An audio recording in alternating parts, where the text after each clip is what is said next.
Seeing none, moving to public hearing C to obtain citizen views and comments regarding the first and final reading of ordinance 2026-03 and ordinance amending the fiscal year 25-26 budget to appropriate $50,000 from the Alpine Volunteer Fire Department Reserve account for the Phase 1 burn house renovations, ratifying council intent regarding addendum number 1 to the fire training facility use agreement and authorizing payment of invoice number 1004 to the Alpine Emergency Services Board. Is there anybody here to speak on behalf of this? Okay, please come up, state your name, what organization you're with, and remember, council cannot respond. You have 3 minutes. James Hutchinson, Fire Chief here in Alpine. Just no, this 50,000 probably I thought will go a long way. It'll help us tremendously, and all the improvements are going towards the training center, and it's going to help this community big time. We'll start getting other departments in to start training with us, and we'll bring in out hotels, food, everything like that. So yeah, it'll help us tremendously. Thank you. Thank you. Gio Sabido, unmuted. I'm working on that right now. Okay. Should be good. Yeah. Should be good. Somebody text me. Okay, That's good. All right, good. All right, public hearing D to obtain citizen views and comments regarding the first and final reading of ordinance 2026-03-04 and ordinance amending the fiscal year 2025-2026 budget to appropriate funds for the municipal swimming pool improvements, authorizing the expenditure of funds for the municipal pool rehabilitation project, ratifying prior council actions related to the project, and providing for the findings of fact, cumulative severability, proper notice, and meeting and effective date. Is there anyone here to speak on this? Okay, seeing none, moving on to public hearing E to obtain citizen views and comments regarding the first and final reading of ordinance 2026-03-05 and ordinance authorizing and ordering the issuance of City of Alpine, Texas Limited Tax Noted Note Series 2026, specifying the terms and features of such note, levying a continuing direct annual ad valorem tax for the payment of said note, and resolving other matters incident and related to the issuance, sale, payment, and delivery of a paying agent registrar agreement, providing an effective date. Is there anyone here to speak on this? Okay, seeing none, we're moving on to public presentations. There are no presentations and recognitions. There are no proclamations. Community interest items. We have some information that those of us who were able to attend a meeting with Border Patrol received. The entire council could not go so that we would not violate Tacoma. So is there a motion to extend this beyond 1 minute? Mayor, I look at city council extending this beyond 2 minutes. Okay, may I have a second? Okay, any discussion? Okay, let's vote. Aye. City Secretary, we're going to extend this beyond the 1 minute. All right, so starting with mayor announcements, we have several. First of all, I'm sure that we will talk about this later, and we'll bring it up, but I want to thank Alpine Pool and Spa and Donnie Greenway for all of his pro bono, free of charge to the city, time and dedication to helping the city with saving $38,000 on the bid for repairing the swimming pool. And then also there was a little snafu last week where they told us they would get to us until July.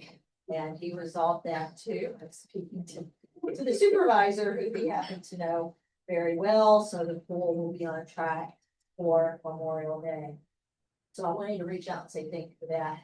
Also, the City of Alpine Community Service Grant is open for those nonprofits that qualify who want to apply for funding for the next fiscal year. It opened March 9th and goes through April 17th at 5 p.m. Gio, I've heard the hot tax one on the radio. Is this one also on the radio? Okay, good. All right, and there is a local business coalition that is forming, and they're going to start meeting in April or May for business owners in Alpine to meet and greet one another, get to know each other, and what services they provide. So keep your eyes and ears out on social media and on the newspaper. Okay, there was a border wall forum this past Saturday night, and a lot of great information regarding the border wall was given out during this. We heard from property owners. We heard, also somebody who was in charge of organizing a campaign against the border wall, and they were the producer and director of the River and the Wall. I attended 3 different tech stop meetings. I think I'm trying to get all the meetings out of the way last week regarding signage, including signs to help with wrong way traffic on the ones, which we see often during the spring break. And so they were very enthusiastic. They live here, the textile employees, they want to make sure the signs are there. So they're going around and they're doing some studying on that, and also to denote where the Patty Manning butterfly garden is, landscaping, and then also biking routes. April 17th through 19th is the Jim Mineral Show. April 18th is the Dark Sky Celebration. April 24th and 25th is Spirits of the West. And also April 18th is Earth Day. And May 1st and 2nd is Cinco de Mayo. Now, regarding today's Border Patrol meeting, all of council could not attend, so we promised we could let them know what happened. If we would have all attended, we would have invited you home. It wasn't open. All right, so we've heard from the chief of the sector. The Border Patrol sector is not for a physical law, national park. They recognize that the terrain is inhospitable. The easiest part for somebody trying to cross would be getting over that wall. They also recognize that we have a lot of economic interest in not having the wall there because of the lighting, and our designation is the largest dark sky reserve in the world. We want to maintain that. So they feel like their leadership, the higher ups, are listening to them and their suggestions. They feel like that might be part of the reason. The map was recently changed last week to show that Big Bend National Park would be technology only. Unfortunately, part of the state park is still slated for having a physical border wall, starting with Colorado Canyon and moving on to Presidio. But they said, just keep your eyes out, keep doing what you're doing, send your letters, sign the petitions, talk about the economic impact, protesting, things like that. They said, will more than likely make the administration dig their thumbs, heels in, not want to do anything, but if you talk about the economics, that would be the best thing. Infrared lighting is what they're suggesting so that it doesn't affect our dark skies. Yeah, Colorado Canyon up to 170 will have the wall, and up to the boat ramp, that's what they said. Also, they will work with business owners who need river access for their businesses. They'll have some type of way to get through the gate so that they can do business. Here, we only have about 2.75% of border crossings as compared to other regions of the border along Texas. The biggest are El Paso, Del Rio, down in the Rio Valley. There's not a lot of gotaways here in this area because of our terrain. Aren't detected. We do have the sensors already. We do have infrared cameras. For this year, the gotaways from October 1st, the fiscal year through now, was 150. The sheriff also attended this meeting, and as most of you probably know, the sheriffs and 5 border county sheriffs are opposed to the physical law. They're not saying that we don't need technology, that we don't need more employees down there. They're just saying physical border law is not needed. Okay, they said more than likely any kind of border wall going up, even through the state park, is not going to happen right away. There are reports that there are contractors down there looking, and that's what they're doing. They're looking to bid, they're looking to see if they even want to do this area. They are also in the national park, but they're looking at what it looks like and whether they want to bid on it. But as far as starting the wall, they don't expect that to happen really quick, because this area is the lowest of low priorities, is what it said. Plus, the border patrol's against it, because put the wall up, you still have to maintain it. It still needs maintenance, and you still need to have eyes on it to make sure parts of it don't get cut away. They said they've seen it end up as barbecue pits and on roofs of houses, so they need eyes on it. That's a huge taxpayer investment to put that wall up. As far as the Del Rio sector and Lake Amistad, they're not sure what's gonna happen there, because they were focused in today's fire sector.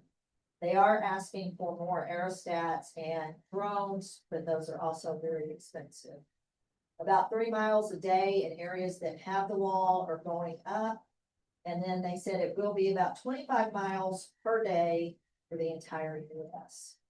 And by the way, they say that $54 million is added to the economy of this region with the Big Bend sector.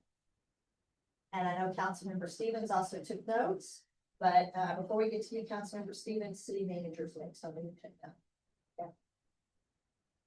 Okay, Mayor and Council, I'll be traveling to Washington DC next week with the International City Management Association Fellowship Program.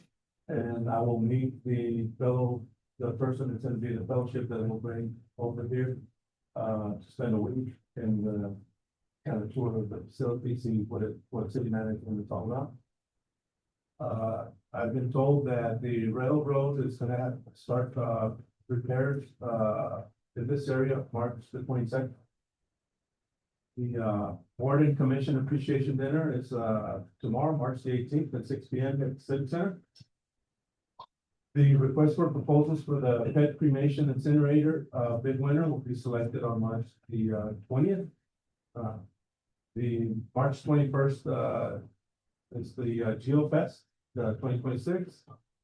The recreation coordinator will be traveling to Midland to review kind of policy and procedures with their swimming pool. Our TML, the insurance representative, met with us, and we asked them, hey, who's good fit for mom laughters, and so we're opening up the pool.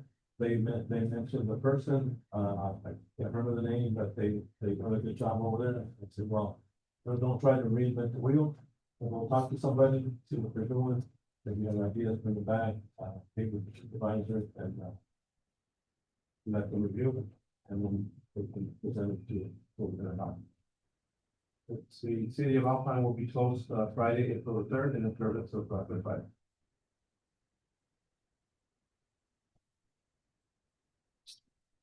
Okay, Councilmember Stevens? Thanks, Mayor. They did a great summary. I'm gonna get some of the high points from the week. Beyond what Sandy covered, for me, it was good to get some good learning about what's going on. So she talked about 5 sections, sections 1, 2, and 3, which go from city on down, but specifically said sections 4 that are after color and the both out there in 5. They're low priorities. Second Chief's been here for a year. Lawyer's throwing it. For those who not had a chance to be here, really bright, really sharp. He's been with Border Patrol now for the last 6 years. His view is you got 3 ways in which you really manage what goes on from illegal border crossings. One is use of technology, another is use of people, and the third is use of structure. So he believes there are some cases where structure makes sense, but here it clearly says the Big Bend region, technology is the way to go. I'm involved early on, 20+ years ago, when some of the early technology has come a long ways after we can hear that in this conversation. So we really like to see technology again. It's low on this priority list in terms of walls 4 and 5. I know there are contractors who are submitting bids on section number 4 of the wall. There, is Friday. And so they're going to continue that down that path, but, you know, we expect the 4 or 5 to, Then you talk about potential for more drones, which is what they'd like to have. And the other thing, there are 20 sectors, which I thought was interesting. It was one of those sectors. That's everybody in the wider space. My sense is they're on side and size Catherine's point. Protesters are interested in that helpful. It's really about focusing the target on why it's beneficial. Keep Big Bend dark, keep Big Bend available for tourists, because that brings economic benefit value, and that's what we do. So I got this. Councilmember Escobedo? Okay, Councilmember Rufus was also at the meeting, so you might want to have a point. Okay. Okay. Okay, Councilmember Martinez? Councilmember Portillo? Okay, all right, so moving on, changes to posted agenda. Council, are there any items to be continued or withdrawn? Council, are there any items to be removed from the consent agenda for separate discussion? Oh, And on item A, I do have one, item 11B. Continue it to our next meeting, but table it. do you want to say something about it? Yeah, but needs to be on the next. Meeting.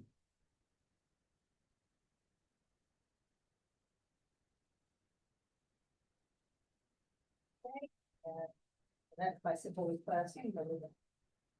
All right, council, are there any items that, action items that need to be added to the consent agenda? Council, are there any time sensitive items? Okay. All right, moving on, there are no time sensitive items, consent agenda. City Secretary. Thank you, Mayor. Tonight's consent agenda contains 3 items. Item A is approval of the March 3rd, 2026 regular meeting. Item B is approval of the February 2026 Office of the Executive report. And item C, approval of the February 2026 invoice for Workhead Law Firm. Okay, I need a motion. There are only 3 consent agenda as presented. The comment as part of that, the secretary's report seems to be us. I need a second. Okay, let's vote. Aye. Aye. City Secretary Council unanimously voted to approve the consent agenda as written. There were no items removed from the consent agenda. Moving on to reports and presentations, 6 minutes each. The first one belongs to the city manager. Mayor Council, item A, Family Crisis Center of the Big Bend update. Do we have representative? Yes.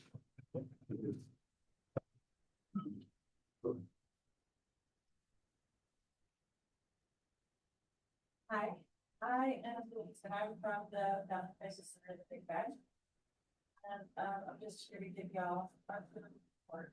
Family Crisis Center of the Big Bend provides emergency services of long-term and to survivors of domestic violence, sexual assault, daily violence, violent crime.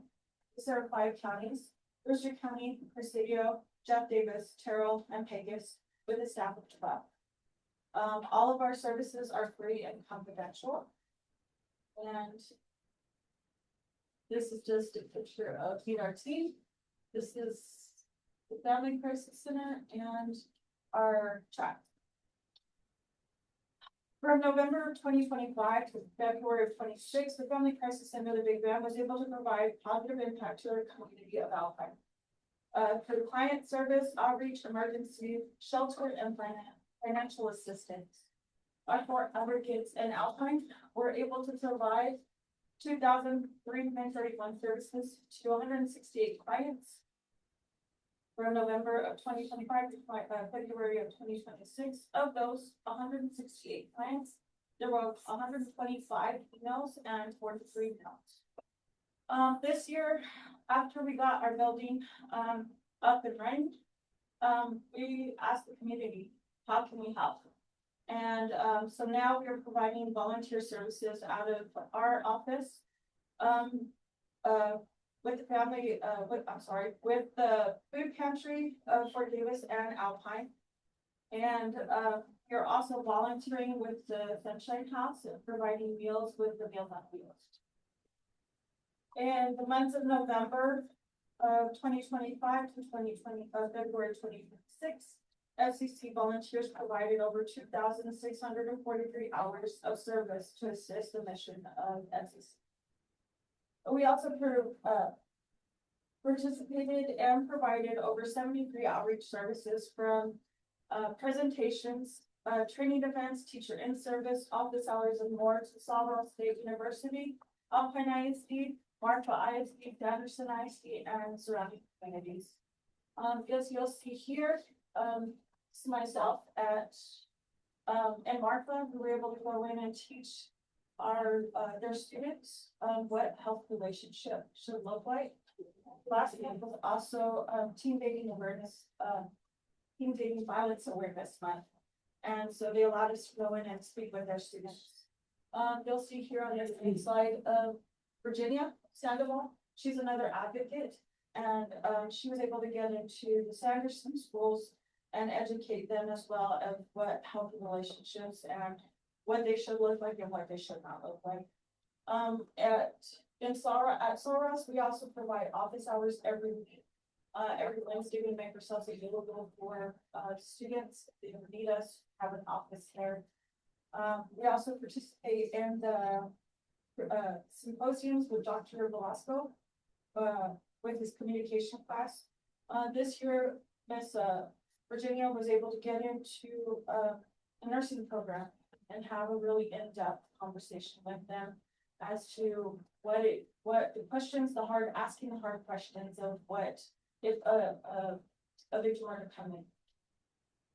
The Family Crisis Center of the Big Bend has 2 emergency shelters, one in Alpine, one in Presidio.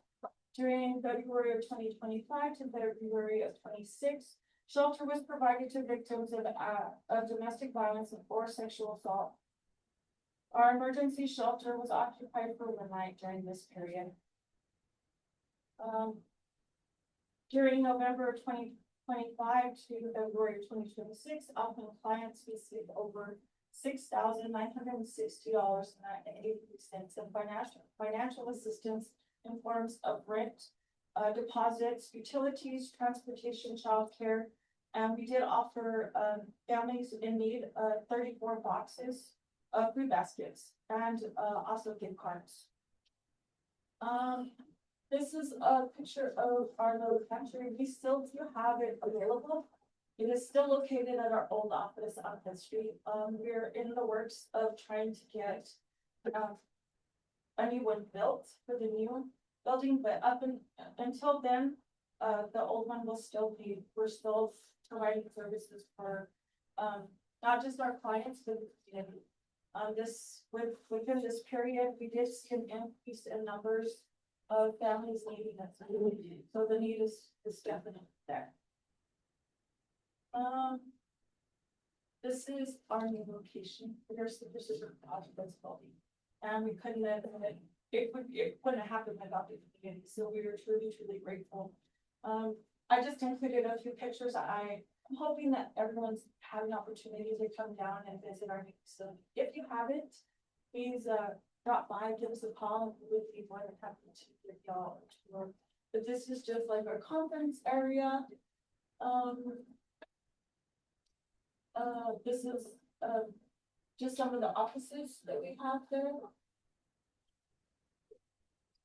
Yeah, just a little bit of our building. This is our waiting area for our clients. So we've definitely been able to expand and offer more services with our new building. So with that, we say thank you to the whole community. We do have advocates on call 24/7. I understand that trauma, does not happen from 8 to 5. Our offices are open from Monday through Friday, 8 to 5, but we do have advocates on call 24/7. And then we have Trax. Trax is the new addition to our family. And it doesn't just help our clients, it also helps the community as well, providing, being able to get, some people don't have transportation to go get food, here in the food pantry. So we do offer, I believe it's designated as, I believe Thursdays, where they can call and schedule and they can go get, food. So, that's it. So thank you for everything you all did for us. We truly appreciate it. One more thing, if I have time. We have a fundraiser that we are doing. We are partnering with Sawross, and it's gonna be a 5K. So if any of y'all would like to attend, or if we can check this out for us, we would really appreciate it. Thank you. Councilmember Tortilla, Thank you. Councilmember Martinez. I would like to have a group so I can. Is it okay? Sure, it's okay. And then I want to thank you for all your hard work, not only in Alpine, but in Berlin. So I want to congratulate you for the excellent fundraiser in Berlin with the Chihuahua. That was fun. I was able to attend that for the first time, and it was a really good altar that we had, and, yeah, all the funds went to the public places too, and so, yeah, community just showing up. Thank you. Councilmember Rodriguez. Councilmember Esposito. Councilmember Stevens. Thank you so much. Hey, city manager, you have the next report presentation. So Alpine, Country Club update. Mayor, I met with, Jerry Carvajal, he's the board member, met with him yesterday, and, you know, they are interested in extending the lease. Told him that he could update me with some, capital improvement programs that they're doing out there. David, Martinez, gave me a tour, so we went out there, and the women's golf was out there. They're having a good time, the range look pretty good. There's been some cleaning up going out there, the drainage groups have cleaned, it's really nice, the bridges, the patio areas, it's really nice, and we could go out there and have a adult beverage, Friday, you know, with some people that I know, and they go out there and play. They will come back and update, you know, and take further. But, one of the concerns, obviously, is, you know, can they get more inflow water? So we'll work with, Mike, you know, so they can, use it for water, their, greens and their fairways. And other than that, that's all I have.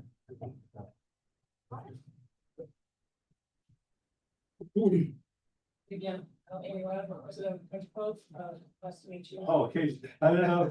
No, we're- Okay, well, Jerry came yesterday. It's good. Okay, all right.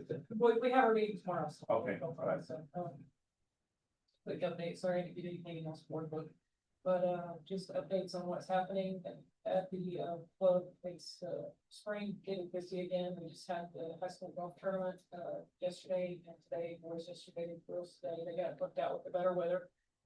So we're starting, those tournaments, I believe that's our first tournament, here's the high school tournaments.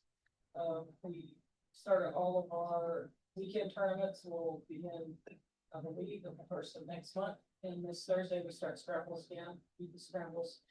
Members or non-members, more than welcome to come out, $10 to get in, I believe 10 or 15 for non-members, just to have fun scramble for everybody. What else are we doing? Looking to get our pool done also, we have got one bid out on it, we're hopefully getting one more person at the end of April to put in, just to do our due diligence for all of our members, before we put those out there, hoping that we'll get out. Kind of like, we need to do something with it, or filling in, it's a nice store, there is a nice store out there. That's kind of our big thing going on is the pool.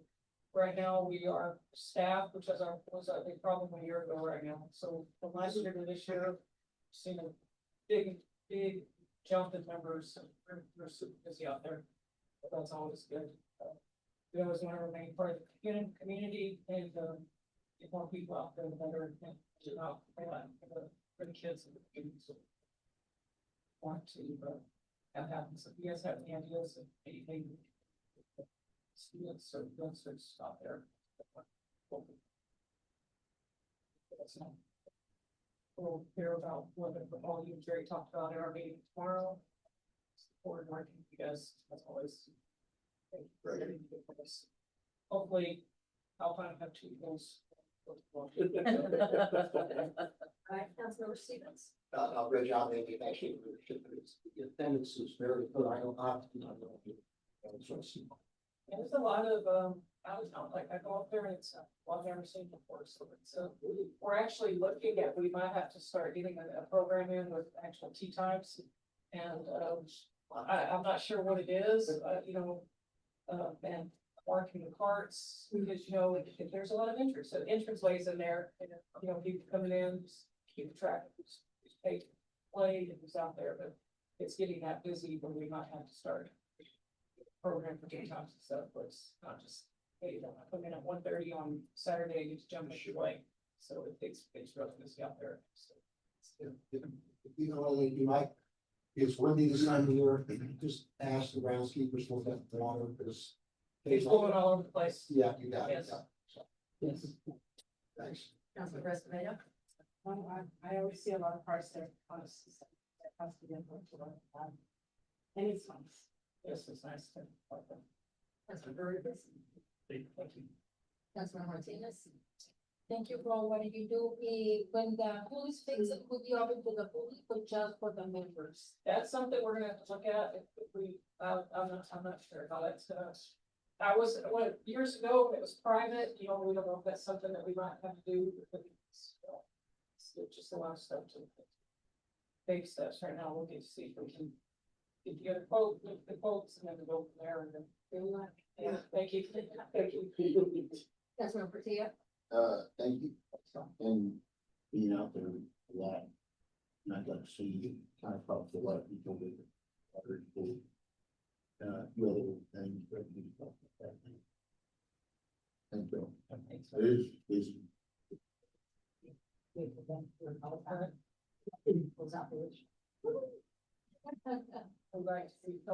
all we can, but. Like the kids that are on the varsity golf team, they play for free, so there's 5 girls, 5 boys that play for free anytime.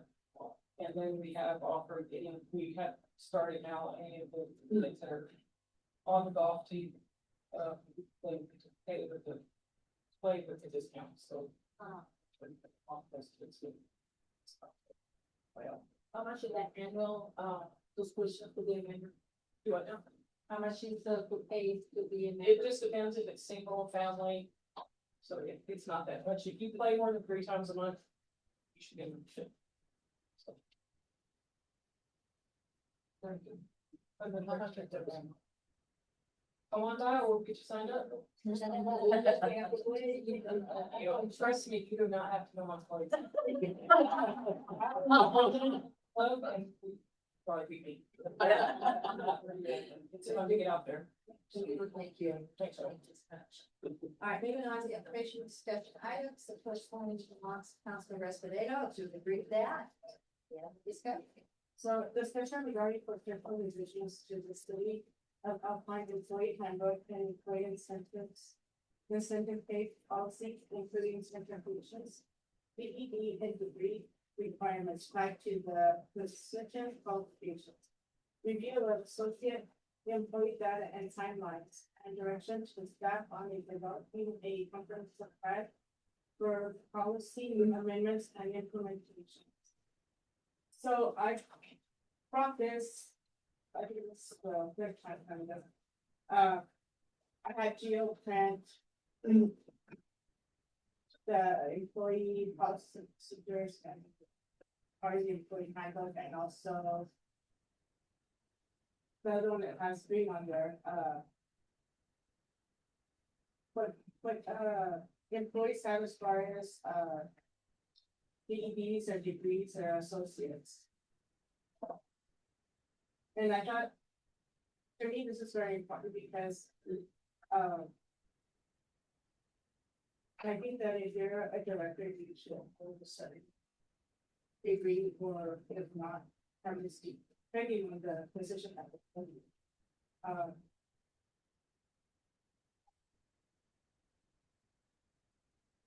also on the policy, the city of Alpine personal policies and guidelines.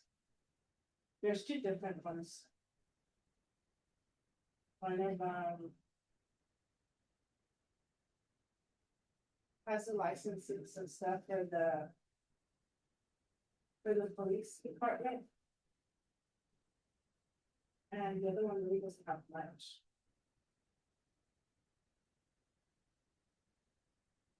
Might be pretty missing, or maybe.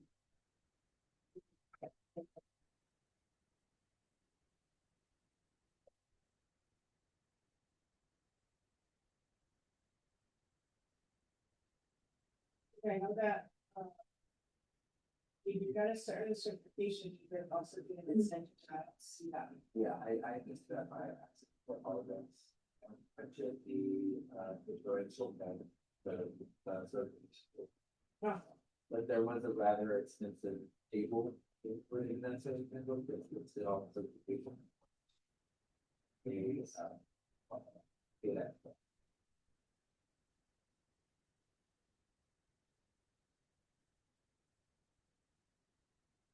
I would like to see maybe, and I want to ask.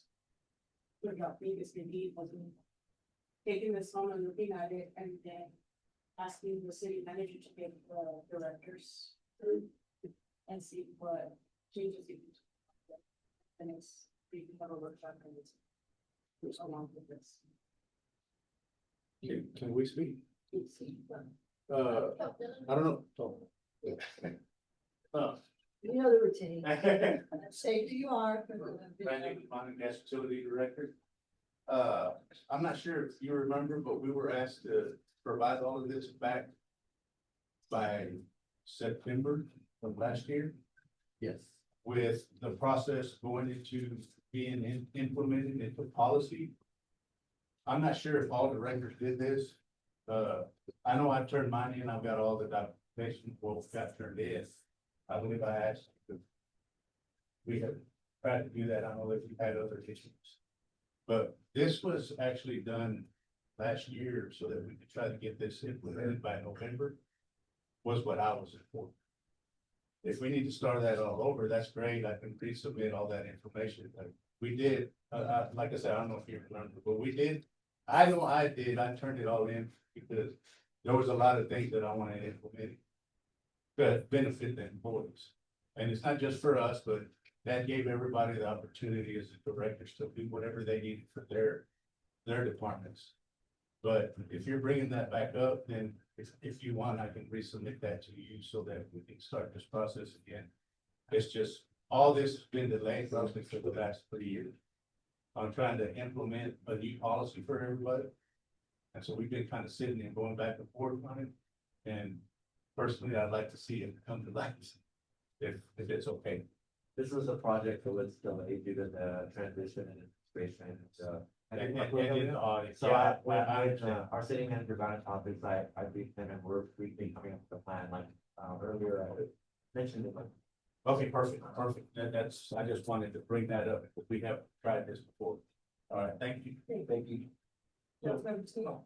Councilmember, go ahead. So maybe the approved policy was approved 2020. Usually every 5 years, you wanna review it and have legal review, laws change, stuff like that. And we can certainly do that, have a couple of workshops down the road and come up with an updated policy. I get the director's input, bring it forward, see what other cities are doing, with the certification pay. Not only for the police, but for water system, sewer system, the gas system. Okay. Councilmember Stevens. Thanks, Mayor. My view, we always want to have an incentive process to help people stay up to research training. It's right, but not sometime and not yet. My tenure on council, it's always kind of gotten started and stopped, so I look forward to seeing this, and I guess the one comment I would make beyond that is hopefully it's an easy thing to follow, because I can't make heads or tails of this relative to if I'm an employee, Do I know what things I should work my way through to go get the training to be able to increase my pay and be a greater items? So, you go with that, thank you very much. Councilmember is. Well, that's. Go out, that better asset should be confident for. Yeah. Councilor Martinez, I'm the same, I like people to see that they gonna get their ratings. So that would be incentive for them to get more, education or license, so they can feel that they have a future here. And I'm just grateful that we have now complete all our curriculum activities, so I really appreciate all the work that you do in that respect. Councilor Garcia? Thank you. They pretty much all hit on everything, but, we do need to move this forward to get this thing going. You know, especially if it's been tough for a while. And so Henry, we put it on. Yeah. When we be ready forward. Well, let's look at the schedule, so we're starting to get into the operating budget and, still not done with capital improvement budget, I'm thinking. Maybe. May, June, have a workshop. I mean, we'll do the work beforehand to see what recommendations we come up with, that way. You don't have to spend a lot of time. Is the handbook? Yes, it's, I mean, the handbook's pretty thorough already, it's just any updates. I don't think we'll have. Be enough Yeah, time. I think June. You had that too, as a workshop, is everybody available for June second, the first city council meeting in June. I was doing this. It's a long way away.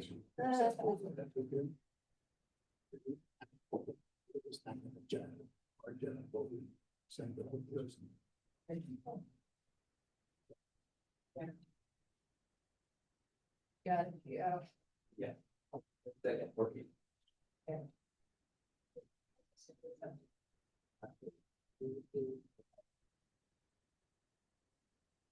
But of course, it was, certifications, so. I think so.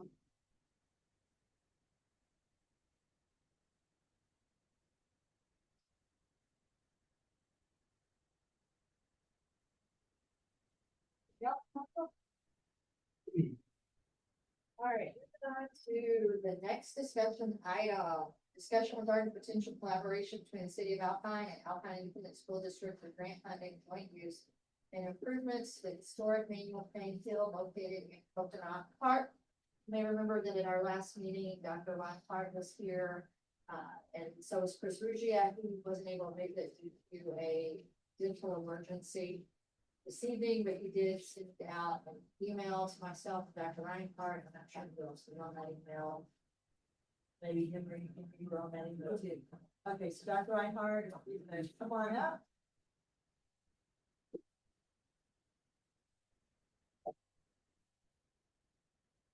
Hello, everyone. Michelle Reinhardt, Cog Superintendent Alpine ISD. Another Ladybug softball update. We are up 10-0 over First City tonight. And thank y'all for the opportunity to join when we met 2 weeks ago. And talked about the possible collaboration on Manual Plain Field. Part of the homework y'all had asked me to go kind of work on was connecting the field project more explicitly to hot funding eligibility. And so Chris Ruggia and I met virtually last week over spring break and drafted up some potential connections for you. Do I need a copy of this? It's in our black folder. Thank you all so much. So it was a really productive meeting, and one of the things that really came from this is, yes, we're gonna make the case about how the fact that the city has designated Coconut Park as a historic facility could tie to the historic elements of plot funding. But the other thing that Chris and I talked about was this as an opportunity to try to launch a new branch of tourism within Alpine, and specifically to launch a sports tourism initiative. And that term was new to me. The idea being that there are certain places that are known or become known for hosting tournaments. And then families will come to those sites or to those communities. And so a little later in the presentation, I'll share more about why we as a city might be uniquely positioned to do that. So I won't go through all parts of this. I'll direct y'all's attention to just some specific parts of it. On page 1, we kind of talked about what this project would do, but that 4th bullet point is a new addition about kind of tying this initiative to a larger sports tourism strategy that the city and the larger county could be involved in. And our goal would be to position Alpine as a regional destination for youth sports tournaments while expanding the city's tourism economy and honoring the community history of Coconut Park. In terms of historic significance, I know we talked about that before, like is Manuel Payne Field in and of itself historically significant? Chris and I had a good conversation about that. He said the definition from the state is rather loose in terms of what qualifies for historic. The way y'all have designated the entire park qualifies it as such. And Coconut Park, as y'all know, is one of Alpine's most historic public recreational spaces. And so the idea here is to basically rebuild Manuel Payne Field into a tournament level quality facility, recreational facility within one of Alpine's most historic parks. Going on to page 2. Things I would share there that haven't kind of already talked about. Again, within the project vision, we're looking to build a tournament quality softball facility that's capable of hosting regional events. We've talked about the estimated project cost all in before. That's the total cost that would be split somehow between the district and the city. That's $700,000 to $1 million, depending on the design. Another thing that Chris and I did was we looked at the major components. I've shared this same information, the major components with y'all before, but what we did this time was looked at which of those might be eligible in terms of helping restore the field to tournament level playing conditions, helping restore the historic fields to those conditions. So you'll see many of the things highlighted under playing surface, infrastructure improvements, and fan experience are things that have been there before, but returning them to a playing level. The things that are not highlighted, obviously there's never been turf there before, and bullpens have not been on each baseline, and so those would be newer additions. Going on to page 3, another part of what we have talked about as a nod to the historic significance of the larger park is having some very intentional historic design integration. So what that could look like is storytelling elements. So examples would be historic signage that tells the story of the larger park, also of Manuel Payne's legacy and the history of baseball and softball in Alpine. If you see the historic sign we worked on in partnership with Chris Rugia for Coconut Field. It's on the northeast side of the baseball stadium, installed about 3 years ago. That would be an example of what some of that signage might look like. Also talked about doing some kind of historic style scoreboard. Nowhere near as big as the Coconut Field scoreboard, but you can imagine one that stylistically looks similar, kind of connects the fields. And then architectural integration that kind of visually connects the Manuel Payne Field with Coconut Field as well. The idea really is how could this be a first step within creating kind of a cohesive sports heritage district? So this will never be one of the oil field company funded parks that you might see in our neighbors to the northeast. But what might it look like to build tournament level facilities that we're incredibly proud of, but then we can host some regional events. So I talked a little bit about the sports tourism strategy on the next page. Our year 1 targets for the year 2027 would be to host 1 junior high tournament, 1 high school tournament, and 2 youth travel bowl tournaments. Those would all be new to Alpine tournaments for softball. The estimated tourism impact, I mean, I feel like this is the part that has the most hand waving in it. We're not sure because we haven't done this before, but what that could look like. You'll also hear me talk later, especially in this next section, about why Alpine's positioned for this, why this could really be another part of the tourism industry to expand. And there's a lot of infrastructure already in place in Alpine for tourists. So for example, if you flip with me over to 5, we have a very strong hotel capacity for a town our size, right? We have a large number of hotels relative to our population.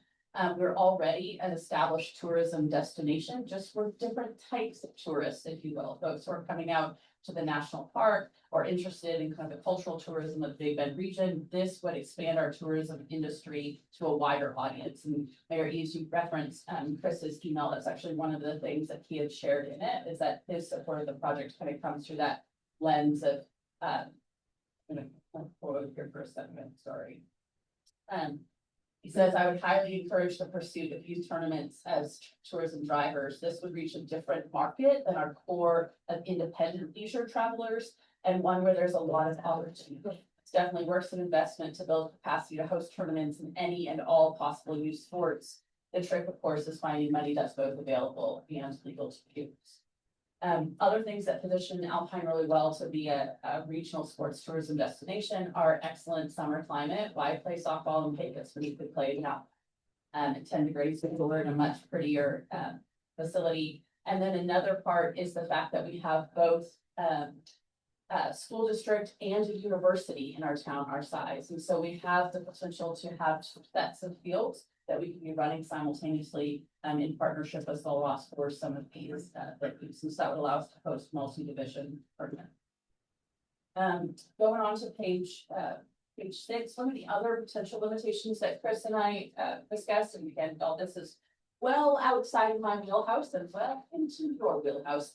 So this is your area of expertise. We were just kind of brainstorming about it. Is that even if the city does have fund balance, hot fund balance to potentially contribute to this, likely still have a cap in terms of the percent of hot funds that can be used each year for historic investments. So that's something to think about. That's where this idea about, you know, the city's annual contribution would probably be capped at no more than $80,000 per year if you want to do this over multiple years, because his understanding, my understanding, y'all would have to dig further, is that you couldn't necessarily do a large scale one-time investment because of the cap on historic spending within the larger hot fund umbrella.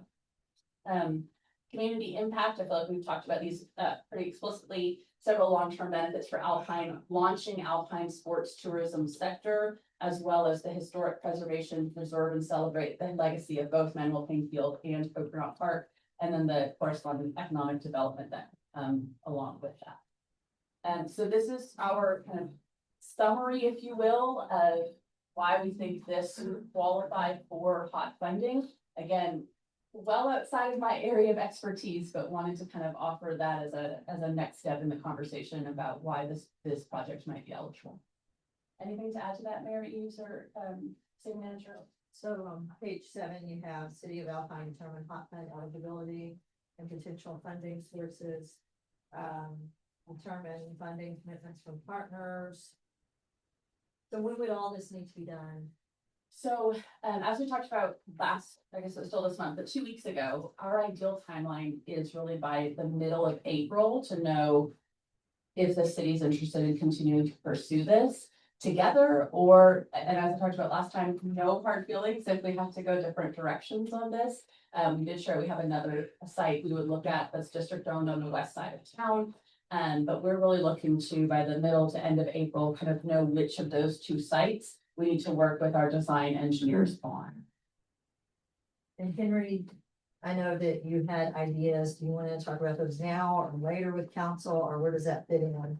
So one of the ideas is, and we had an item, on the agenda, the one that we're tabling is to, you know, borrow some of the funds and pay them over time if council wishes. So that could be an option, because, you know, when you get to the details, is the project funding, okay, even if you're in the agreement, who's, the city owns the property, who's actually gonna be making the payment to the contractor that is selected to do the work, or the different contractors. So that's gonna come into play. So somebody, either the school district or the city, is gonna have to have the capital available to start paying that. That's one option. And we do have it on, we put it in the capital improvement plan that we're gonna review. We just put the 500,000 on there, and then later we'll have to find see where we get the funds for that. And it'll have to be very, very well defined in the agreement, you know, so the bond attorneys can review that.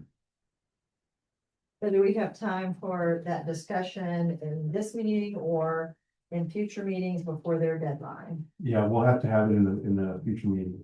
Okay, so April 2nd, is that, or not the second, what day is it, April? The second, would you be ready for that then? So council can see what options are available, and then that way we can let the school district know whether we're in or out. Councilmember Portillo? She kind of brought up everything that I've been talking about for a while. I know you've been wanting tournaments. Yes. I was researching the language a little while ago, and there's something in there that says for sports, if your county is adjacent to the border, that's one of the qualifications. And I said, well, Brewster is adjacent to the border, you know, and it is sports related, so that's, you know, I was gonna read further into it. Thank you, Henry. Yeah, but like I said, I mean, I've been trying to push a lot of this for a while. And thank you for everything. And I'm glad that you finally were able to with Chris on this whole thing, but looking forward, hopefully we get move forward quick. You know. So, but thank you for all your work. Did Chris say this is something that needs to be applied for hot funding during this go round? So I think it's until April, when is the hot funding deadline? He didn't say, because he was thinking about, the fact he also has a fund balance on that, which I think y'all were gonna look at and see what that looks like. But that's, I guess the timing of the next meeting would allow him to be here and be able to weigh in on that as well. Councilmember Martinez? Thank you. I'm looking forward to all these, you know, I thought we were looking for all these, you know, like all the mining complications. I think we're going in the right directions, and I think when we find the solution, what we want to do, we follow through. So I think we're going in the right direction. A little bit of patience. And I see it as a win for the city, because that park needs to be updated. Right now, we just studied to basically split the costs with us. Well, why with them? All right, Councilmember Rodriguez?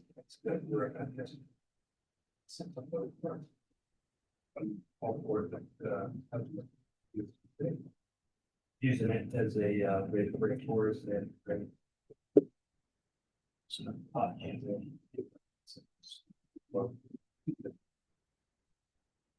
Councilmember Escobedo? No, not all for it.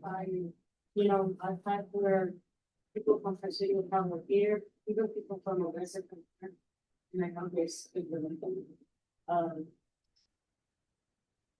And the only reason I'm saying that is because it's my son-in-law's family who travels. And so that there's many. But it, most of it is a good idea. Councilmember Stevens? That's fair. So I'll. Thank you, Chef, for this is hereby, and I was really, I think it's too, come up with a really good plan. I tend to be a numbers guy, so I stood back in those numbers based on this, say, bringing in this first year would generate, between hotel occupancy tax and additional sales tax, not 20,000. Talking about a city investment about something between 35 and 50,000 a year. So it's a way with that process going. So I think the cash flows. I know Victoria will kind of work out more on the balances. We have that available. I assume no on the high. We should be able to have a much better estimate on that 8%. And that was something that we did discuss, that we didn't feel comfortable with the hot fund.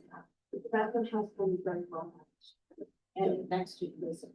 Yeah, so as a council member who tends to shepherd along with the lot committee licenses, I would not be in favor of the bonds, because we spend somewhere else. We got the money in the bank, we're gonna use it. As opposed to going out, because we have enough debt opportunities for the city. We're gonna talk about on the budget, that mission I'm going to CIP. So I'm hopeful that we're gonna have enough money to fund it now. So that'd be my, so supportive, let's see what our funding is. Honestly, I think. I think really it's. And I realize there's hoops to jump through and the fine print and all of that to be involved. I guess two things I'll say to kind of close out. One is our bigger picture, and maybe this is a 3-year goal, maybe it's a 10-year goal, is that Coconut Park becomes this destination both for softball and for baseball, and that we're able to be this regional host for tournaments there, also tournaments for flag football and things like that, using both Buck Stadium and Jackson Field, and just be able to kind of reset up again this whole other avenue of tourism. My last question is there anything else you would like for me or for the district to bring to the April meeting that would help y'all make this decision? I think you did a very good job for this presentation right here. It says it all. At the end of the day, you're covering that as embeds, even if it's historical or economic, athletic tourism, it's covered all. As I read it, and was looking at the law, stuff like that. Y'all do have questions, let's just let us know and we'll be back. One other thing that no one mentioned also, some fixing soccer fields, that can bring. I mean, that could turn into a whole sports complex, that Lily Field needs to get redone. Use that field plus along with Ringo Pickett Field. The soccer field that's there that been neglected, or not really neglected, it's just gophers everywhere. We've been through meetings and already talked to the guys that know what's going on, how to fix that problem, and that honestly is turf. All these problems with gophers with turf, they'll go away. So. The easier to maintain too, so. Yes, this whole new area. I've been coming up there for years and always asking, I didn't know my house, I've got great weather, full location, right facilities. So we travel elsewhere, Right. spend money elsewhere. Great weather and great. Sorry to interrupt, Council, but the other thing I'll share is, we're doing a resurfacing of that stadium turf this year. It's, we're about 4 years overdue, but we're able to afford it now. So, and we'll be adding soccer lines to that stadium turf. So, again, we don't have a soccer program within the district, but just another way that we wanted to improve facilities for community usage. We've already reached out to the soccer association for them to be able to use that building as well. Yeah. Very good. All right, anything else, Council? Thank you all very much. Discussion, item C, city manager. Discuss the working draft of the city capital improvement plan, including project priorities, funding consideration, and next steps in the planning process. There's a summation sheet in your over. I wanted to read this before the executive summary for the City of Alpine Capital Improvement Plan, fiscal year 2026 to 2031. The document provides an executive summary of the city's Alpine Capital Improvement Plan for the fiscal year 2026 through 2031. The comprehensive plan outlines a wide range of proposed projects across numerous municipal departments, reflecting a strategic vision for the city's growth, safety, and modernization. And this was to really help all the directors, everybody's input. I think we had like 2-3 sets of meetings to go over it. Plan details projects with total projected expenditure over the 5 years exceeding $17.2 million. Addressing critical infrastructure needs, equipment replacement, and new initiatives aimed at enhanced operational efficiency and the community services. The projects are phased over multiple years and are funded through a combination of general fund, departmental operating budgets, hotel occupancy tax funds, and various external grants, including FEMA, TxDOT, USDA, and the Texas Water Development Board. The strategic priorities of capital improvement plan is organized around the 4 core strategic priorities that guide the allocation of resources and project selection across all city departments. Infrastructure, modernization, and resilience. We represent the single largest investment category in the plan. A complete overhaul of the wastewater treatment plant, $5.2 million, refurbishment of water wells and storage tanks, and a multi-year program to locate and replace aging water and sewer lines are among the most significant undertakings. These projects are critical for ensuring regulatory compliance with NCEQ and EPA standards. Reducing long-term maintenance costs as providing service options to the community. Public safety enhancement is the second major focus area. The Alpine Police Department has submitted numerous requests for new patrol vehicles, modern weaponry, facility renovations, and the long-range plans for possibly new police stations. Animal Control Services have identified several high priority needs, including a new incinerator, which we're currently in RFP process, a standby emergency generator, and a transport vehicle to ensure the welfare of the animals and the shelter's care and the safety of the staff. Economic development and tourism reflect the city's recognition of tourism as a key economic driver. Projects funded primarily through hotel occupancy tax include the restoration and modernization of the visitor center, the development of a downtown mural park and visitor kiosks at Fifth and Holland Street, and the significant upgrades to the Alpine Gasparis Municipal Airport. Airport improvements, including runway resurfacing and an AWS system relocation, are largely funded through a 90 partnership, city cost sharing arrangement. TxDOT pays 90%, the city pays 10%. Operational efficiency and technology underscore a citywide shift towards modern systems, the implementation of a smart water meters and automated meter infrastructure for the gas department are transformative projects intended to reduce manual labor, improve billing accuracy, and increase revenue. Supporting these are a utility GIS system and a citywide digital imaging project to modernize records management. Departmental funding overview. The table below summarizes the total projected expenditures by major city departments as identified across all 69 pages of the CIP. The utilities department represents the largest single area of investment, reflecting the critical state of the city's water and wastewater infrastructure.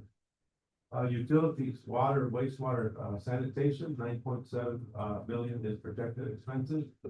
The gas department, 1.3 million in projected expenses.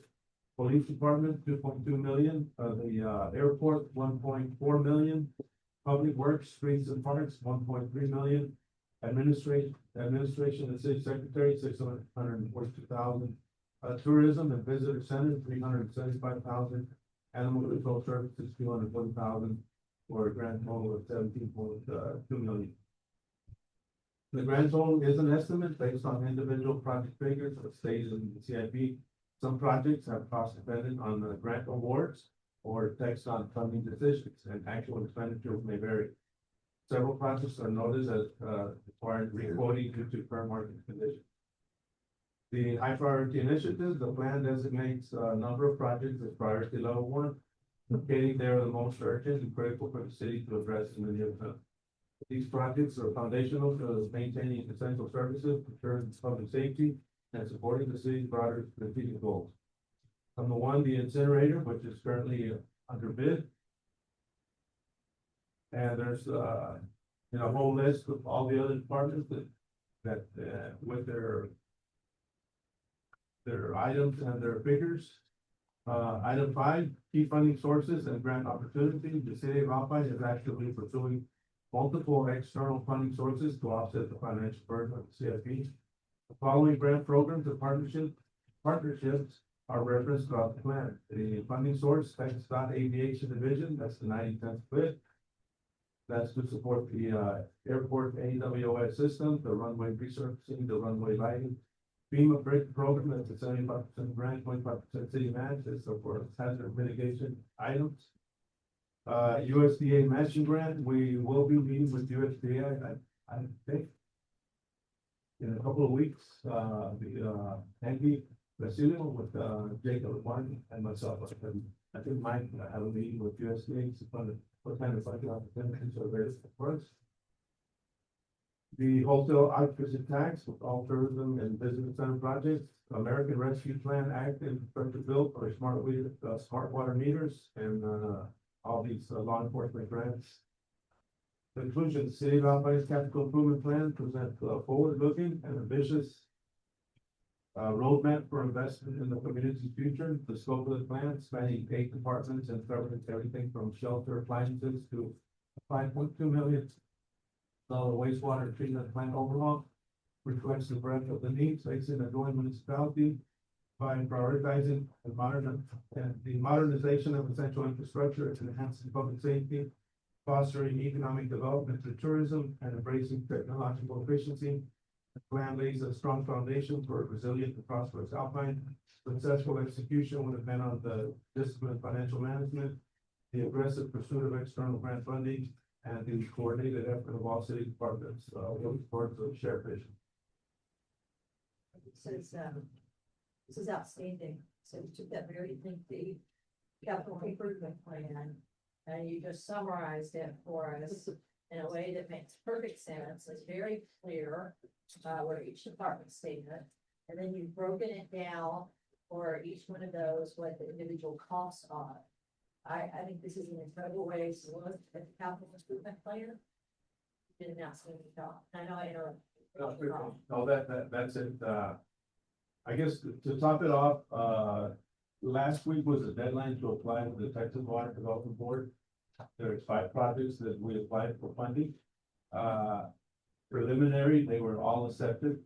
So it was Friday, it was 4:30 when we hit the button, working with, Andy Vaselio and Corey, the engineers, and Mike and everybody else on it. And so it's been accepted, or we'll be invited to further, a more extensive application, and that's to help with the funding. So don't let the big dollars scare you. We'll get aggressive with the grant funding and, that'll be the next kind of step, so. The 90/10 for the airport regulations are very excellent. Yeah, I mean, and right there, Abel, see that. yeah, Abel does a really good job out there. Yeah, he's the one that show, but. I'll pay you. Keep on, we're 90/10 grants. Well, Yeah. That's wonderful. All right, Councilmember Lucas? No, this is great. This is actually digestible. Yes. The other side. Yeah, I like this one, yeah. When we flip through all that other stuff, it's just like, oh my God. that's a lot of papers. Yes, this just breaks it down, gives us, it helps to direct our focus. So very well done. Councilmember Martinez? Thank you, Mayor. I agree with you. This is very simplified and well explained. So more understanding, you did an excellent job. It showed that you put a lot of work in hours. And it showed your experience, so. Yeah, we had like triple meetings with all the directors. They did all the groundwork and.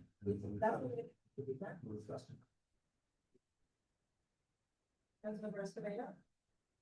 This is really excellent, my side, because, like you said, very simplified, and I'm glad that y'all met a few times, if you want to. Did an excellent job. First, thank you to the chargers. Councilmember Stevens? Yeah, that's where, so having been on council, I was working to the best,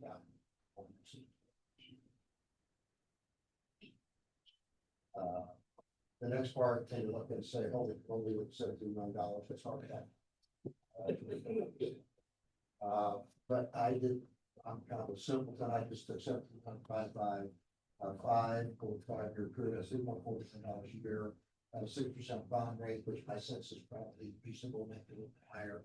That's $200,000 of interest a year, and with a $17 million annual budget, it's about 1.2%. So my view, very important, very important. So and we can work on the other elements. So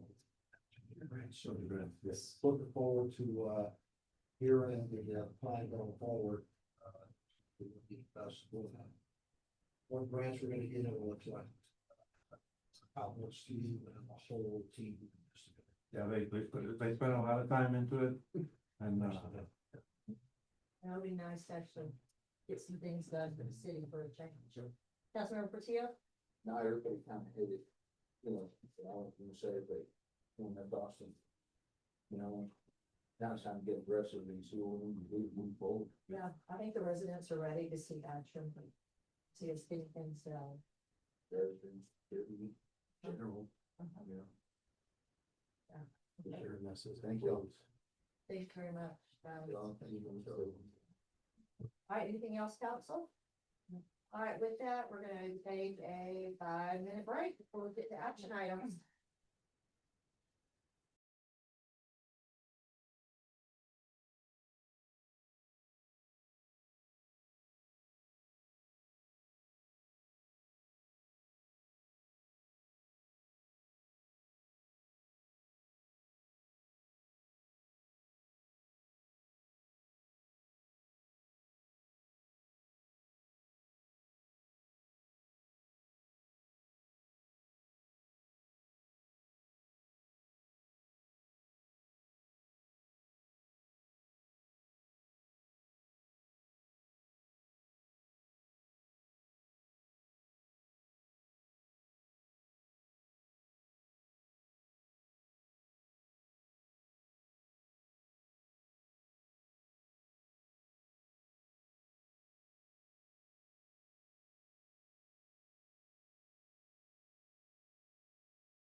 Yeah, so we're moving on to action items.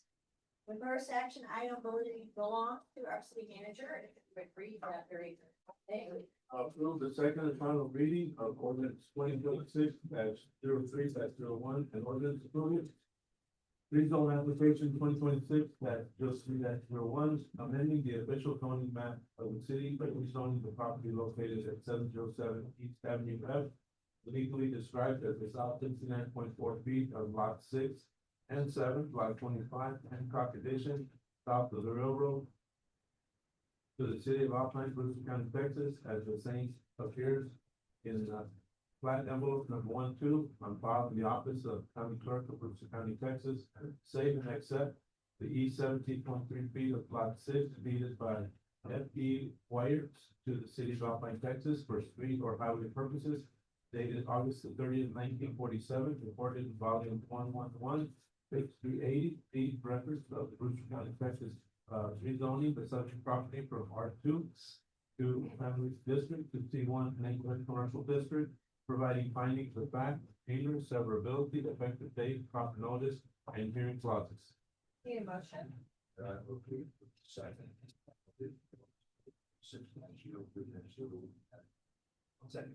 Okay. All right, and discussion, city manager, and I want to point out this is the second reading of that.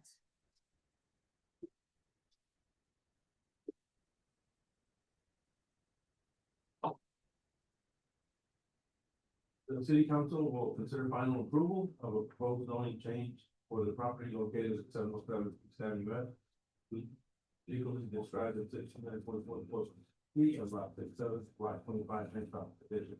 The purpose of the request is to allow commercial uses not permitted under the current residential zoning designation. According to the application materials, the proposed use includes company headquarters, office space, retail sales, and commercial storage associated with outdoor adventure equipment and outfitting services. The subject property consists of approximately 0.15 of an acre and is currently zoned for residential use with surrounding properties largely developed as residential lots. The request C1 designation would permit the scale commercial activities consistent with the city zoning ordinance. All right, Councilmember Stevens. Good. Councilmember Escobedo. Good. Councilmember Lucas. Councilmember Martinez. Okay. Councilmember Portillo. Let's vote. Aye. City Secretary, Council voted unanimously to approve the second final reading of ordinance 26-03-0. Moving on to action item B, city manager. Approve the second and final reading of ordinance 2026-03-02, ordinance amending chapter 26 civic and cultural affairs and facilities of the Alpine Code of Ordinances, establishing Article 4, Alpine Public Library recognizes the Alpine Public Library as a core civic and cultural institution, exempting the Alpine Public Library from the Community Services Grant Program, authorizing annual consideration of funding through the city's budget process, providing findings of fact, providing for inclusion in the Code of Ordinances, providing a cumulative clause, providing a severability clause, providing for proper notice and meeting, and providing an effective date. Any motion? I vote for the second time. Need a second? Second. Okay. Once again, I want to point out this is the second reading. City manager discussion. So during the city council workshop on February 3rd, 2026, concerning the community services grant program, the council provided direction to staff indicating that Alpine Public Library should not be required to participate in the competitive grant process due to its unique role in providing essential services to the community. Proposed ordinance is intended to memorialize that policy direction in the city's code of ordinance. Okay, Councilmember Portillo. Councilmember Martinez. Councilmember Lucas. Councilmember Escobedo. Okay. Councilmember Stevens. Good. Let's vote. Aye. All right. City Secretary, Council approved the second final reading of ordinance 2026-03-02. Moving on to action item C, city manager. Approve the first and final reading of ordinance 2026-03, an ordinance amending the fiscal year 2025-2026 budget to appropriate $50,000 from the Alpine volunteer fire department reserve account for phase one burn house renovations, ratifying council intent regarding addendum number 1 to the fire training facility use agreement and authorizing payment of invoice number 1004 to the Alpine Emergency Services Board. Any motion? First and final. I need a second. I'll second. Okay, discussion, city manager. On October 21st, 2025, the city council approved the fire training facility use agreement between the city of Alpine and the Alpine Emergency Services Board, and amended that approval to include addendum number 1, which identified phase 1 improvements to the burn house training facility. While council approved the scope of the improvements at that time, the action did not include a formal budget appropriation or reserve transfer necessary to fund the work. Okay, Councilmember Ricketts. So this is the.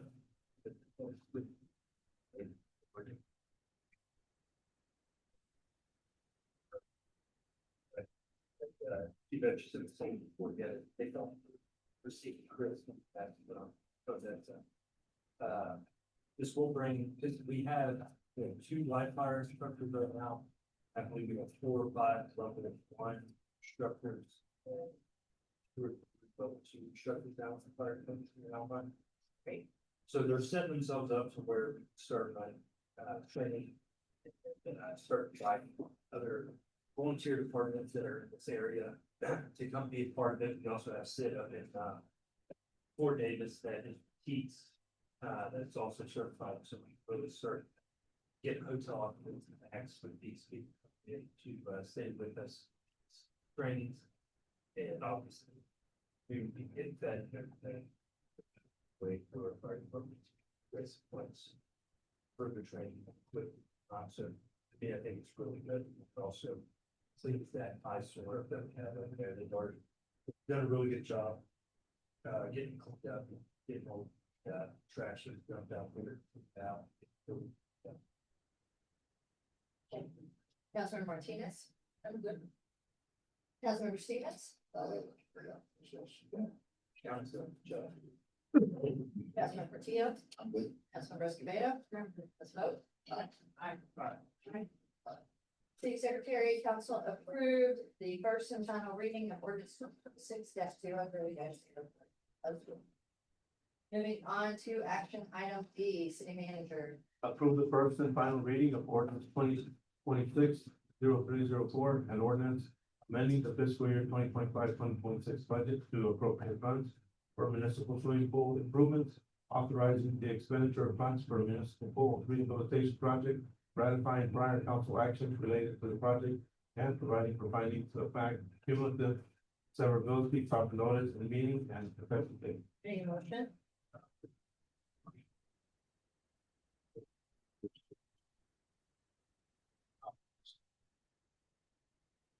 I need a second. Okay, discussion, city manager.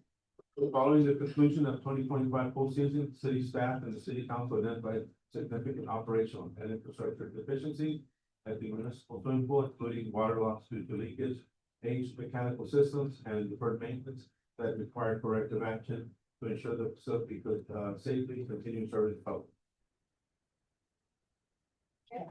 Councilmember Martinez.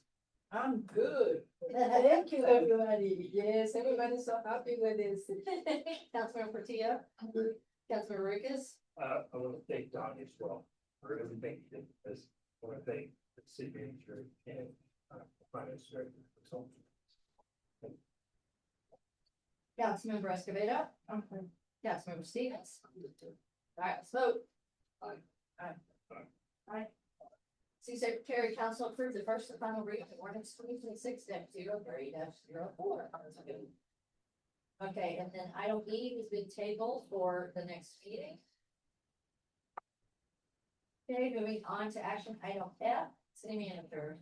Approve the first reading of ordinance 2026-0401, and ordinance amending chapter 74, parks of recreation, article 1, in general to the Alpine Code of Ordinances, amending rules and regulations for all city parks, providing the establishment of up to $500 penalty per occurrence for violations of the ordinance, providing for the establishment of up to $4,000 penalty for certain public health and safety violations, of the ordinance, providing for the following findings of fact, enactment, repealer, penalty, saving, severability, proper notice, meeting, and effective date clauses.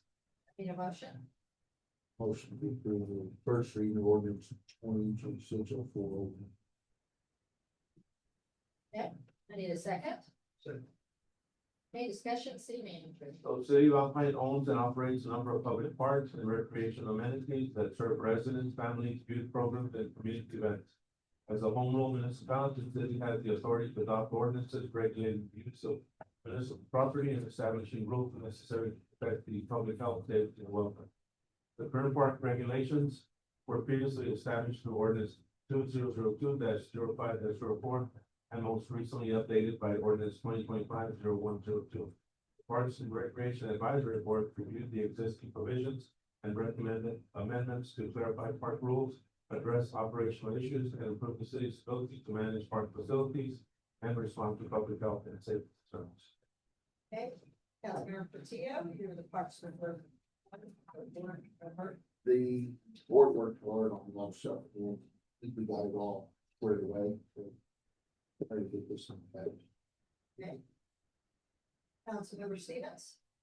Other big average, the other question I have is, no use of metal detectors.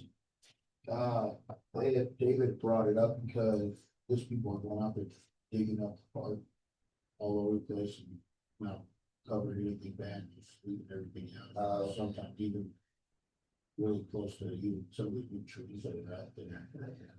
So I get that, if someone loses something, it's kind of a special activity, you kind of got the approval and everything else. Yes. Out there, that's a challenge. Yes, sir. But I get the skill. Yes. Got to go first. Okay, Okay, yeah, thank you. Okay, Councilmember Ricketts.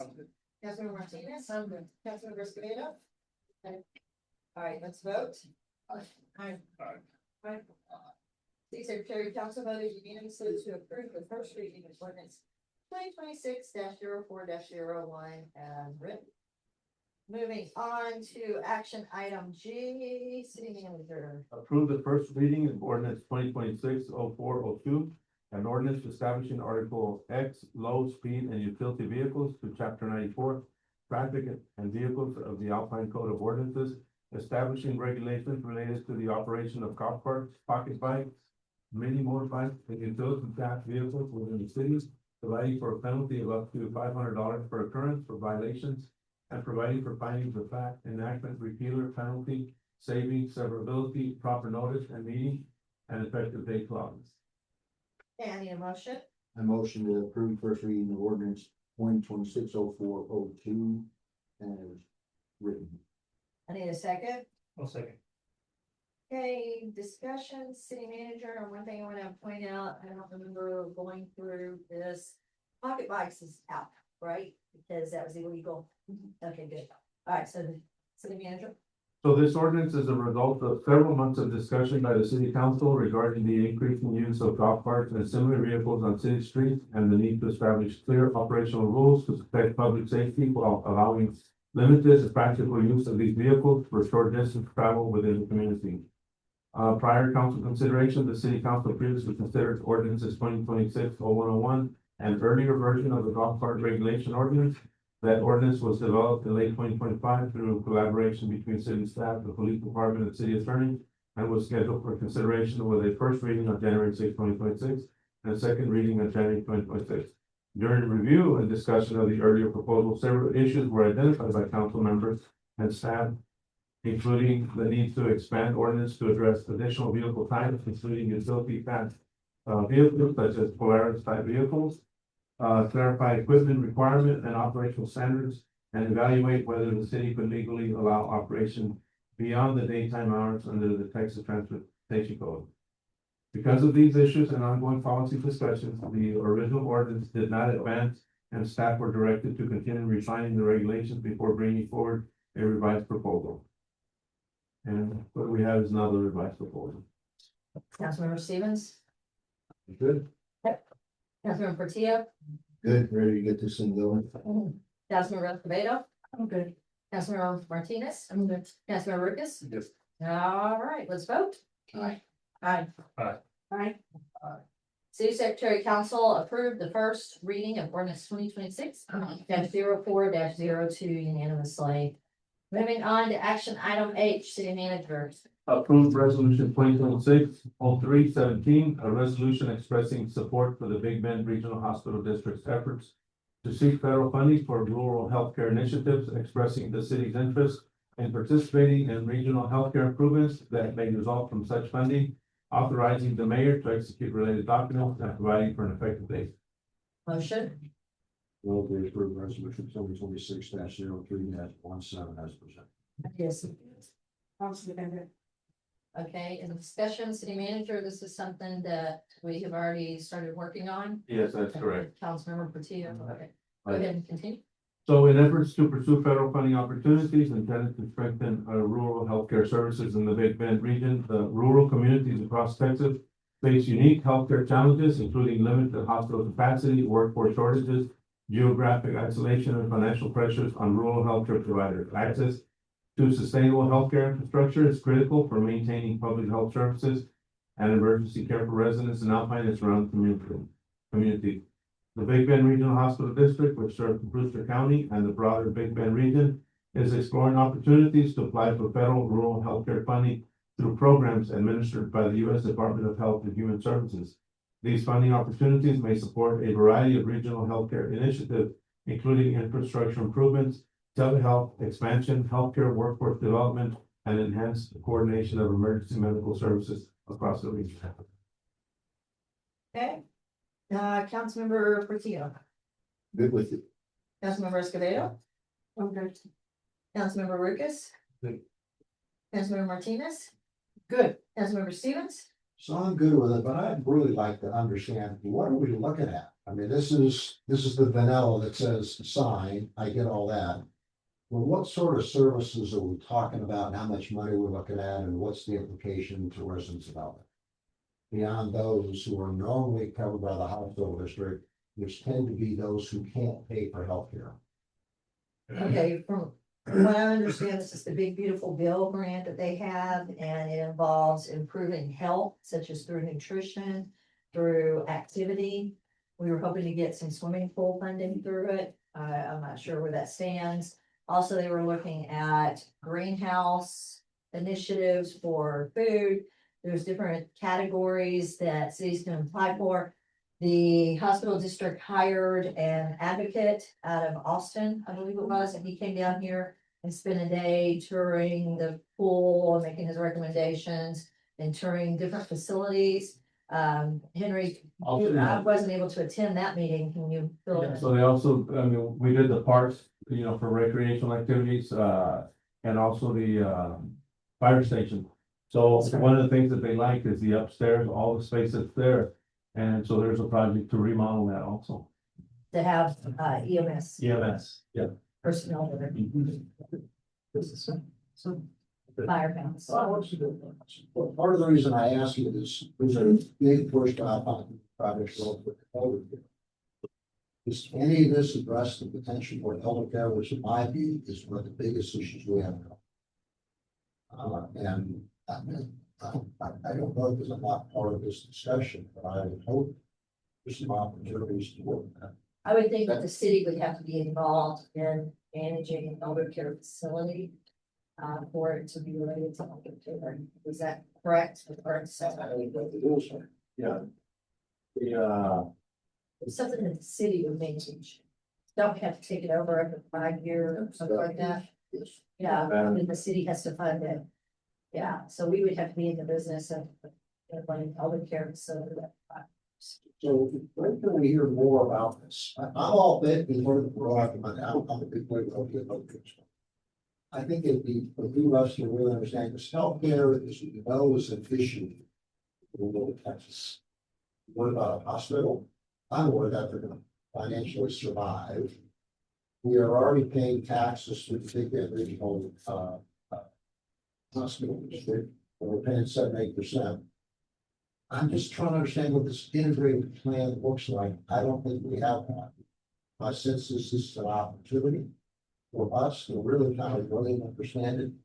So I'm, again, wildly in favor of this, but I would hope that sometime as part of our partnership with, all the entities, whether it's county, the hospital district, the school district, there, so that. Some residents. So if we would put that song on the agenda, that would really. We actually had it on the agenda last time, but. No, that's part of, yeah. She was a speaker that And, explained. Then we were under high little window, right, to get our deadline to get everything in, I think everything at the end. This month. Actually, they extended the deadline by a week. I think City, because we went on. 20 they extended it to the 20. Yeah, so it's grant funding, great money, big beautiful bills, giving hospital districts money. There are lots of dollar amount. I understand the concept. I know it's very competitive. There'll be probably 3 times the amount of asks. I'm just trying to understand, well, what I suggested on that on the calls that the red team. I just feel as a city councilman going off the line relative to what's going on. And it'd be nice to really understand what we're thinking. You think y'all can reach out to Annette, see if she'd be willing to at least zoom in to explain to the council in the next meeting? And Gio can put into that, so we can always not discuss what she was about. Good. But we did have it on the last agenda. Well, yeah, well, and on the call that I was on with her, she was gonna provide a draft copy to us for this meeting. That's why I had this meeting. Is have the draft proposal. So, yeah, All right, that was all of us. that was all. Okay, are we ready to vote? Okay. Aye. Aye. All right, City Secretary Council voted unanimously to approve resolution 2026-03-17. Moving on to action item I, City Manager. Approval of the tourism job description, the tourism administrator and the visitor center assistant. From my understanding, this have been kind of brought forth in the past. Staff have worked on it. Yeah, have a motion. Oh, sorry. Yeah, that's okay. I need a motion. And a second, okay, and now discussion, City Manager. So my understanding was, it was worked in the past, so it was brought forward. And now, the job descriptions have been updated, there's like, more true picture what, they're actually working on. And, so these would be updated jobs. Councilmember Escobedo?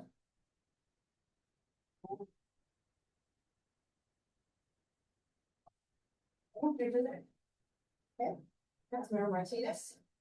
Well, that was it for right now. We got, Heather, Yaden, and So the first administrator is Kevin. And the assistant? it's,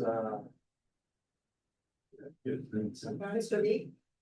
That's what we call it. Yeah. Maybe, but Feinberg. Yeah, he was here at the Christmas, at the award ceremony with, daughter, granddaughter, Right. and sit next to us. I'm good. Okay.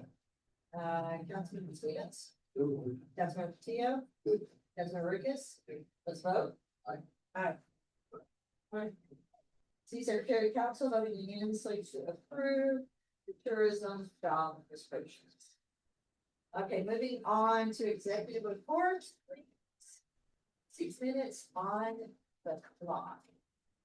Okay, so, I had told y'all that I would reach out to the judge, Greg Kennington, to see if he could help us in identifying an area that the hotels or whoever may use to take residents for stargazing. And he identified an area on North 118th that I believe it was some kind of, this was some kind of event facility for the county long ago. Yeah, and so he's looking into that. Trying to make sure the city would pay for the insurance. They were looking into road access and parking so that there would be somewhere some vendor booths, we have people at hotels, and take them to star days. So I've been working with Kim on that. And then Henry has been working on keeping the pool on track. The vendor, they gave a little snafu last week. They said that we took too long in trying to negotiate, seal the deal, and therefore we didn't get in line in time. It cost us an extra $14,000. I believe that's the dollar amount, $14,000, and then they would have the pool done. They probably start in July. Well, that didn't fly. So, I'll have Bob Donnie get on the line with, higher ups with the company for a while. And we told them, we don't want to do this to the city. And it could be future business if we ever decide to put in a splash pad, so we splash pads too.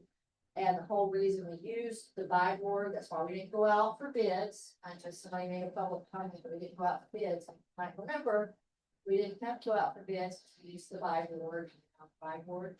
The reason we use the buy board is to expedite things. They cut all the red tape so you get things through.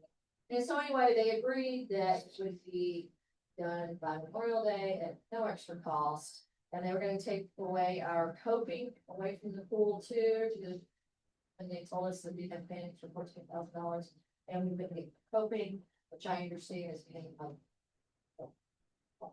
trouble with saying this be correctly, but like tile around the edge of the pool or whatever it is. But we will get that too, so everything's back on track. It's great. And then we were saved $38,000 off the top of what their original bid was given to us. So the city manager was instrumental in that. They, Donnie pulled over to go and market. That was taken care of. The other thing I want to mention, you guys know this, but I just want to make sure anybody watching the YouTube video that we had our joint county commissioners meeting today, and the EMS task force came and presented to us with their recommendation, which was for the task force to continue working towards an emergency services district. So now what they need to do is get us 100 signatures on a petition. And the way this works is it goes to the county, but once those signatures are on the petition, you call for an election, we turn it into the county approves it, and then there will be a election in November for the voters. If they approve the ESD, we're great, we're good, we're gonna have some kind of ambulance service. If they don't, then we'll have that. So the next thing is gonna be a campaign to educate the constituents of Alpine and Brewster County. It's all of North Brewster County that this is a good thing. So we had that meeting this morning. Also, I received an email from, I believe it was Adelina, and she wanted to let us know that we received, the Rio Grande Council of Governments received your proposal, which is Adelina's proposal, in the amount of $5,695.82 for the Municipal Solid Waste Grant Program. They reviewed the proposal, and what this is funding for $2,413.32 for the reusable coffee mug program. So you may have seen it around, get a reusable coffee mug from the visitor center, and then I think some store locations. And it's free coffee, right? I'm not a coffee drinker, so it's discounted coffee at certain vendors if you have the mug. So that will continue, as well as $3,282.50 for the scrap tire collection event. And this will run, the money's from March 23rd through June 3rd, and any and all unused funds for this project will be redirected to the city of El Paso or county of El Paso for their scrap tire collection events. So well done to Adelina, and we need to continue those events one more time. And I think that is it. You guys are all updated, I hope, on everything. All right, and city manager report. So we applied for 2 law enforcement grants, the slowdown operation and the clicker ticket. So we've submitted all our stuff with a big beautiful bill grant, rural Texas Strong, that was about close to $900,000 in different, projects. Texas Water Development Board, the state revolving fund, specifically the Clean Water Revolving Fund, we submitted 5 projects, with their information forms, and, they were accepted on 3/6/26, which was the deadline. We're waiting to hear back that, they'll invite us, for a more extensive application. And, TxDOT, we, went to a TxDOT public meeting on, 3/10. This is regarding the 2027-2030 Rural Transportation Improvement Program. Then we had a TxDOT, City of Alpine meeting here on 3/11 regarding some, landscape, grants and also some grant partnership opportunities that we discussed the, Eddie discussed I guess the part of the Coconut Park, the trail, the cement, all that kind of stuff. We brought it up and they said, there's some, partnership grants And the out there. lighting. And the lighting, so, they're gonna look into that for us. Sometimes they're 90/10 or 80/20, still, good benefit. The other is the economic development, the real estate purchase, with hot funds. We closed on the property on 101 West Holland on Friday. And, met with Jerry Carvajal with the Alpine Country Club, yesterday. Met with Cynthia Salas, code enforcement complaint. We met with, Steve Bellardo, his, concern at the airport. Worked on CIP, plans with the department heads. It was pretty extensive work. I know it was a lot of work for them, a lot of work for me. And, but we got the first draft done. And then the pool rehab startup, from Alex Alceda Landmark, the materials are scheduled to arrive April 17th. And the crew is expected to arrive on site April 20th. We can work, and if you remember, he said it was gonna be a 3-week, project. So that puts us in good times. So. Can't wait. It's a real win for the city, for all of us. Okay, great. Okay, so that takes care of, I asked her. oh, yes, I'm sorry, go ahead. So just out of curiosity, what was Steve's concern from the airport standpoint? Well, it's just with, Would be on board, so you're an excellent friend. so it's just with the military, helicopters. Yeah, we have an agreement in place. Mhm. Yeah. Was he dissatisfied? No, he liked it, but he gave me a log of all these, flights that they're going over his house. And he sees no reason for that. So I got with, Abel and, sent him the information. It will fill you in, right? Yes. Okay, good. Yeah, so we put an agreement together between the county, the army, and us to meet Steve Bellardo's needs. Yeah. So you're Yeah, just, he gave me the copy. okay, you're the next on the list. Okay, good, thank you. Oh, my God. Okay, any other questions? Okay, let's move on to council member comments. Councilmember Stevens. I no additional comments, thank you. Councilmember Escobedo. Councilmember Lucas. Councilmember Martinez. I wanted to thank Vicky, the mayor, Gio, for all the good standing job that you're doing and keep the city moving. So I'm very grateful for all of you, job, and show your leadership and you keep us informed. I really appreciate personally that you keep us informed about everything before I leave, nothing. Even in the meetings, those issues were never brought up, so we wouldn't even know. So now I'm very happy that you keep us informed. You show all your experience, your talent, and your leadership, so thank you. You are doing a wonderful job. Councilmember Patia. No, just thank y'all and no other comments. Yes, we're very happy. All right, so moving on to item number 14, executive session pursuant to chapter 551 of the Texas Government Code. The city council reserves the right to convene into executive session from time to time as deemed necessary during this meeting for any posted agenda item or to receive advice from the attorney as permitted by law. Tonight, the city council will recess into executive session pursuant to Texas Government Code 551.074, personnel matters. May I have a motion to convene into executive? There's make a motion, we can do something. May I have a second? Okay, any discussion? Let's vote. Aye. City Secretary Council voted unanimously to move into executive session at 7:31. Thank you, guys. Thank you. Thank you. Deal. Thank you. Thank you.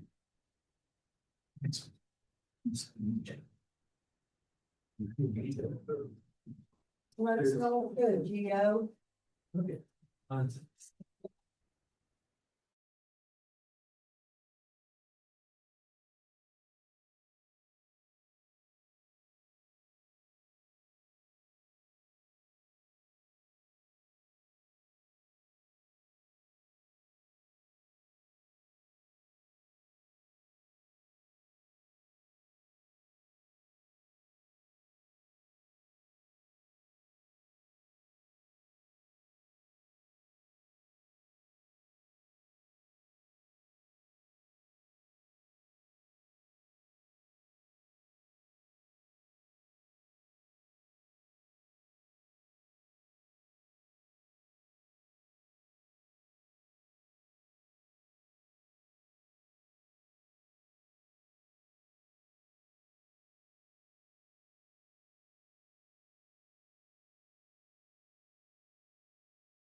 May I have a motion to reconvene into open session?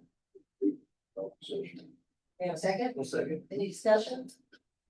Let's vote. Aye. City Secretary Council voted unanimously to reconvene into open session at 8:10 PM. All right, do we have any action after executive session? Where I move that city council take no action after executive session. May I have a second? Any discussion? Let's vote. Aye. Aye. Aye. Aye. Aye. City Secretary Council voted unanimously to take no action after executive session, and with that, we are adjourned at 8:10 PM. We'll see you tomorrow, everybody, stay clean. Sorry. But again, it's really nice decorated.